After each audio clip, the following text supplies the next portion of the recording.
नमस्कार। आइए बिना एक भी सेकंड वेस्ट किए सीधे आज के जबरदस्त विश्लेषण में चलते हैं।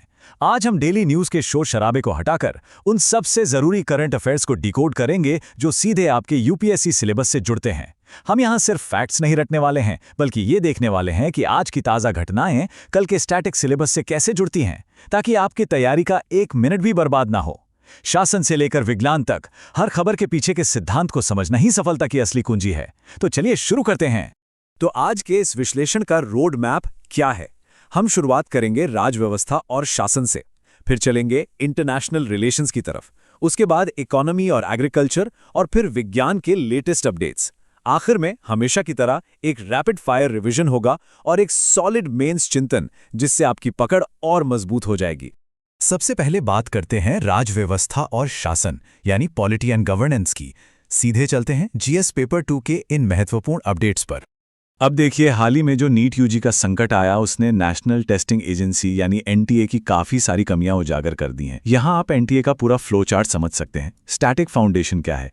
एनटीए 2017 में शिक्षा मंत्रालय के अंडर बना था, और अब करंट लिंक देखिए, 2024 का सार्वजनिक परीक्षा अधिनियम, जो पेपर लीक को एक गंभीर आपराधिक कृत्य मानता है। गवर्नेंस के नज़रिए से यहाँ सबसे बड़ा कैच है राधाकृष्णन समिति की सिफारिश। उन्होंने कंप्यूटर आधारित परीक्षण यानी सीबीटी की वकालत की थी, लेकिन इंफ्रास्ट्रक्चर की भारी कमी के कारण इसे पूरी तरह से लागू नहीं किया जा सका, और नतीजा परीक्षा रद्द। देखा आपने कैसे एक प्रशासनिक विफलता एक राष्ट्रीय संकट बन जाती है। पॉलिटी का एक और बहुत दिलचस्प केस देखिए, दल बदल विरोधी कानून यानी 10वीं अनुसूची। अब इसका स्टैटिक नियम और 2023 का ऐतिहासिक सुभाष देसाई फैसला दोनों सीधे आकर जुड़ते हैं तमिलनाडु में चल रहे राजनीतिक घटनाक्रम और फ्लो टेस्ट से। सुभाष देसाई केस में सुप्रीम कोर्ट ने क्लियर कर दिया था कि भाई सदन के भीतर सिर्फ विधायकों के गुट की संख्या से कुछ नहीं होता, ओरिजिनल पॉलिटिकल पार्टी द्वारा जारी किया गया व्हिप ही सर्वोपरि है। तो अभी जो वर्तमान परिदृश्य है, वहां एआईएडीएमके के 25 बागी विधायक 10वीं अनुसूची के तहत विलय के अपवाद का फायदा नहीं उठा सकते। क्यों? क्योंकि वो अपनी मूल पार्टी के 2/3 हिस्से का प्रतिनिधित्व नहीं करते हैं। ये एकदम परफेक्ट उदाहरण है कि राजनीतिक विभाजन के दौरान संवैधानिक प्रावधान कैसे लागू होते हैं। चलिए गवर्नेंस के कुछ और क्विक अपडेट्स देखते हैं जो सीधे आपके प्रीलिम्स से टकराएंगे। केरल सीएम का सस्पेंस। यहां अनुच्छेद 164 याद रखिए, जहां गठबंधन की राजनीति के बीच राज्यपाल का विवेकाधिकार रोल में आता है। उसके बाद सीबीआई डायरेक्टर का एक्सटेंशन। भूलिएगा मत, सीबीआई डीएसपीई अधिनियम 1946 के तहत एक वैधानिक निकाय है, संवैधानिक नहीं। फिर आते हैं कर्नाटक की यूनिफॉर्म पॉलिसी पर। यहां अनुच्छेद 25 के तहत धार्मिक स्वतंत्रता और शिक्षा संस्थानों में उचित प्रतिबंधों के बीच का बैलेंस चेक होता है। और आखिर में नोएडा हिंसा के बाद लगाया गया राष्ट्रीय सुरक्षा कानून एनएसए, अनुच्छेद 22 याद है ना, प्रिवेंटिव डिटेंशन, जो राज्य को बिना मुकदमे के 12 महीने तक की हिरासत की असाधारण शक्ति देता है।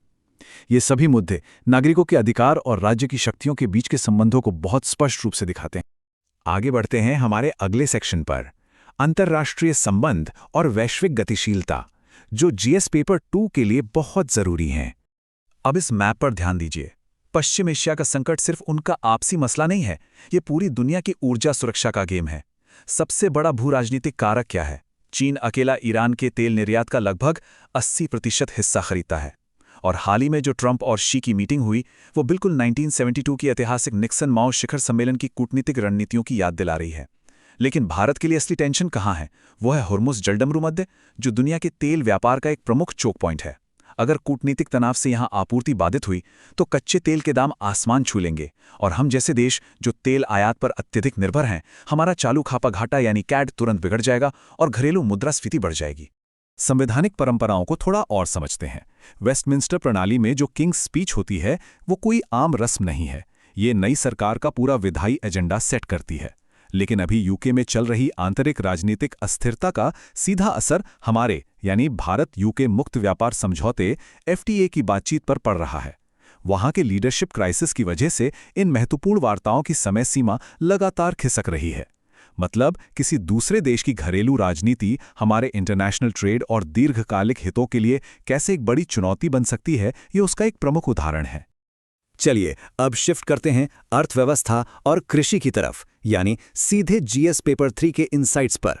अर्थव्यवस्था के मोर्चे पर सिर्फ इस एक नंबर पर फोकस कीजिए, 18.4%। ये नंबर क्या है? ये सोने और चांदी पर हाल ही में दोगुना किया गया प्रभावी आयात शुल्क है। लेकिन सरकार ने अचानक इतना बड़ा कदम क्यों उठाया? देखिए, जब भी दुनिया में कोई युद्ध या तेल की कीमतों का झटका लगता है, इन्वेस्टर्स सुरक्षित पनाहगाह के लिए सोने की तरफ भागते हैं। और भारत तो वैसे भी सोने का इतना बड़ा आयातक है। इसके अत्यधिक आयात से हमारा चालू खाता घाटा CAD बहुत तेजी से बढ़ता है। तो विदेशी मुद्रा भंडार को बचाने और इस घाटे को प्रबंधित करने के लिए गैर जरूरी आयात को हतोत्साहित करना बिल्कुल जरूरी था। ये एक कठोर लेकिन आवश्यक मैक्रो इकोनॉमिक उपाय है। तो आइए इस 18.4% के आंकड़े को थोड़ा ब्रेकडाउन करते हैं, क्योंकि प्रीलिम्स के लिए यहीं से प्रश्न बन सकता है। इस कुल शुल्क में 10% तो आपका मूल सीमा शुल्क यानी बेसिक कस्टम ड्यूटी BCD है। फिर आता है 5% का कृषि अवसंरचना और विकास उपकर यानी AIDC, जिसका विशेष उद्देश्य देश भर में कृषि बुनियादी ढांचे के लिए पैसा जुटाना है। और आखिर में टोटल वैल्यू पर लगता है 3% एकीकृत GST IGST। इन सब को एक साथ लागू करने का सीधा सा लॉजिक है इकोनॉमी में लिक्विडिटी और विदेशी मुद्रा भंडार को संतुलित रखना। रोजगार के मोर्चे पर नवीनतम आवधिक श्रम बल सर्वेक्षण यानी PLFS 2025 का डेटा एक गहरा विरोधाभास प्रस्तुत करता है। एक तरफ समग्र श्रमिक जनसंख्या अनुपात WPR में वृद्धि दर्ज की गई है, जो अच्छी बात है, लेकिन दूसरी ओर शहरी महिलाओं में बेरोजगारी दर 18.9% तक पहुंच गई है। ये एक बेहद चिंताजनक तस्वीर है। ये सिर्फ एक नंबर नहीं है, ये दिखाता है कि हमारे शहरों में सुरक्षित कार्यस्थलों और लैंगिक समावेशिता की कितनी कमी है। साथ ही युवाओं और शिक्षित वर्ग में भी बेरोजगारी राष्ट्रीय औसत से कहीं अधिक है, जो हमारी शिक्षा प्रणाली और बाजार की मांग के बीच मौजूद स्किल गैप को साफ जाहिर करता है। कृषि और बुनियादी ढांचे में 2 बड़े और दूरगामी कदम उठाए गए हैं। खरीफ 2026-27 के लिए नई MSP का ऐलान हो गया है और यहाँ स्वामीनाथन आयोग का C2 + 50% फॉर्मूला लागू हुआ है। C2 का मतलब समझना महत्वपूर्ण है। ये व्यापक लागत है जिसमें किसान की मेहनत, बीज, खाद, जमीन का किराया और कैपिटल पर ब्याज सब शामिल होता है और उसके ऊपर 50% का मार्जिन। दूसरी तरफ इंफ्रास्ट्रक्चर की बात करें तो 12,980 करोड़ रुपए की सॉवरेन गारंटी के साथ भारत समुद्री बीमा पूल लॉन्च किया गया है। IRDI के समर्थन वाला ये कदम पश्चिम एशिया युद्ध के जोखिमों के बीच हमारे शिप्स और सप्लाई चेन्स को बचाने के लिए एक बहुत बड़ा रणनीतिक कदम है। अब आगे बढ़ते हैं और देखते हैं विज्ञान, स्वास्थ्य और पर्यावरण पूर्वानुमान में क्या नए और आश्चर्यजनक इनोवेशंस हो रहे हैं। जलवायु पूर्वानुमान के क्षेत्र में एक रेवोल्यूशन आ रहा है। पृथ्वी विज्ञान मंत्रालय पहली बार पारंपरिक मौसम विज्ञान मॉडल के साथ मिथुन जैसी आर्टिफिशियल इंटेलिजेंस यानी AI प्रणालियों को जोड़ रहा है और नतीजा भारत का पहला ब्लॉक स्तरीय मानसून पूर्वानुमान। अब तक मौसम विभाग सिर्फ जिला स्तर पर भविष्यवाणी करता था, लेकिन इस साल जब अल नीनो के कारण प्रशांत महासागर गर्म हो रहा है और मानसून के कमजोर होने की आशंका है, तब ये अति स्थानीय डेटा किसानों के लिए किसी संजीवनी से कम नहीं होगा। बुआई का सटीक समय तय करना हो या जल प्रबंधन, ये विज्ञान और कृषि का बेहतरीन संयोजन है। विज्ञान के मोर्चे पर 3 ऐसे त्वरित तथ्य जो आपको पता होने चाहिए।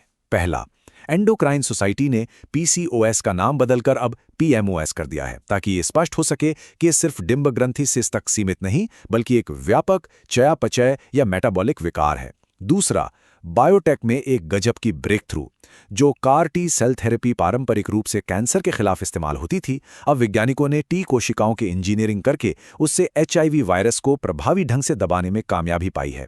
और तीसरा, विकासवादी जीव विज्ञान। कभी सोचा है सांपों के पैर क्यों नहीं होते? 160 मिलियन साल पुराने जीवाश्मों ने यह रहस्य सुलझा दिया है कि ZRS जीन में हुए म्यूटेशन की वजह से ही सांपों ने अपने पैर खो दिए थे। है ना अद्भुत? अब वक्त है उस सेक्शन का जिसका आपको इंतजार था, हमारा high yield rapid fire revision. चलिए उन ट्रिक्स को डीकोड करते हैं जहां प्रीलिम्स में आपको फंसाया जा सकता है। बिल्कुल ध्यान से सुनिएगा। NTA की स्थापना 2017 में हुई थी, 2019 में नहीं। दल बदल विरोधी कानून के तहत जो 2/3 का नियम है वो पूरी मूल पार्टी की ताकत पर लागू होता है, न कि सिर्फ उस दिन सदन में मौजूद विधायकों पर। निवारक निरोध के तहत NSA आपको बिना ट्रायल के अधिकतम 12 महीने तक हिरासत में रखने की पावर देता है। ध्यान रहे, CBI एक वैधानिक संस्था है जो DSP एक्ट से शक्ति प्राप्त करती है, संवैधानिक नहीं। इकोनॉमी में याद रखिए, PLFS डेटा के तहत LFPR में नौकरी की तलाश करने वाले बेरोजगार भी शामिल होते हैं, जबकि WPR में केवल वे लोग गिने जाते हैं जिनके पास वास्तव में रोजगार है। और आखिर में IMD पर्यावरण मंत्रालय के नहीं, पृथ्वी विज्ञान मंत्रालय के अधीन आता है, और अल नीनो हमेशा भारतीय मानसून को कमजोर करता है। इन पॉइंट्स को बिल्कुल पक्का कर लीजिए। और अब आते हैं हमारे आखिरी और सबसे महत्वपूर्ण हिस्से पर, मुख्य परीक्षा के लिए मेंस चुनौती और वैचारिक चिंतन। आज के विश्लेषण से जो मेंस का डायरेक्ट सवाल बनता है वो ये रहा आपकी स्क्रीन पर। NTA की विफलताओं के बाद प्रवेश परीक्षा में सुधार कैसे हो? अब देखिए, इसका उत्तर लिखते वक्त सिर्फ समस्या का वर्णन मत करते रहिएगा, आपको आलोचनात्मक मूल्यांकन करना होगा। NTA की संरचनात्मक खामियां बताइए और फिर राधाकृष्णन समिति द्वारा सुझाए गए तकनीकी और प्रशासनिक सुधारों जैसे CBT को ठोस समाधान के रूप में प्रस्तुत कीजिए। यह सिर्फ एक परीक्षा के रद्द होने का मामला नहीं है, बल्कि लाखों छात्रों के भविष्य और देश की संस्थागत विश्वसनीयता का एक बहुत बड़ा प्रश्न है।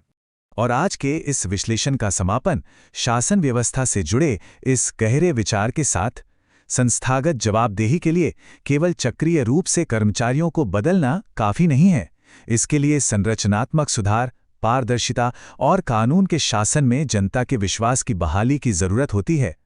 मतलब, सिस्टम को ठीक करने के लिए सिर्फ चेहरे बदलना काफी नहीं, पूरा ढांचा सुधारना पड़ता है। सोचिएगा इस पर। जवाबदेही और पारदर्शिता के इसी विचार के साथ हमारा आज का यह विश्लेषणात्मक सफर यहीं समाप्त होता है। सीखते रहिए और आगे बढ़ते रहिए। तो ये थी आज की मुख्य खबरें, लेकिन अगर आप और डिटेल में जाना चाहते हैं तो इस पूरे एनालिसिस की PDF, जिसमें डिटेल्ड नोट्स और प्रीलिम्स के लिए MCQs भी शामिल हैं, वो आपको हमारे टेलीग्राम चैनल पर मिल जाएगी। आप स्क्रीन पर दिए गए QR कोड को स्कैन कर सकते हैं या फिर डिस्क्रिप्शन और बायो में दिए गए लिंक पर क्लिक करके चैनल से जुड़ सकते हैं।